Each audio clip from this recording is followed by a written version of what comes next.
మకర రాశి వారికి ఎన్నడూ లేనటువంటి విధంగా 2వ స్థానంలో చతుర్గ్రహ సంచార స్థితితో ప్రారంభమయ్యి పంచమగ్రహ సంచార స్థితితో ఈ ఫిబ్రవరి మాసం కొనసాగుతుంది కనుక దోషాన్ని తొలగించుకొని ఐశ్వర్యాన్ని ఎలా పొందాలో ఈ వీడియోలో సవివరంగా సంపూర్ణంగా తెలుసుకుందాం.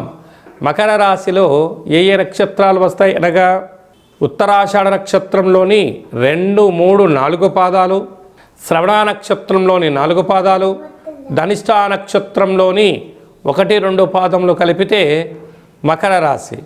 రాశాధిపతి శని భగవానుడు.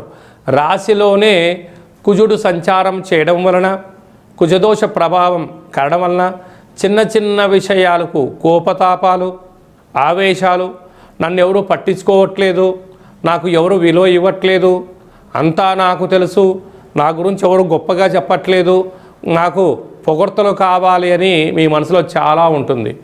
కానీ రాశిలోనే కుజుడు ఉండడం వలన కొన్ని విషయాలలో సముద్రపు ఒడ్డున ఉన్నప్పుడు తల వంచాలి, బంధుమిత్రు స్నేహితులతో ఉన్నప్పుడు మౌనం అవసరం, వీలైతే చిరునవ్వు, కుదరకపోతే ఏకాంతం చాలా అవసరం అని చెప్పి గుర్తుపెట్టుకోగలగాలి.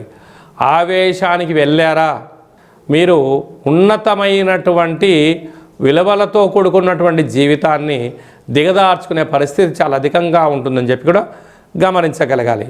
ధనావాక్కు కుటుంబ స్థానంలో ఆత్మకారకుడు రవి, బుద్ధికారకుడు బుధుడు, కళత్రకారకుడు శుక్రుడు, వాస్తు నరదృష్టికారకుడు ధనస్థానంలో సంచారం చేయడం వలన దయచేసి అప్పులు ఇవ్వద్దు, అప్పులు కూడా పుచ్చుకోవద్దు.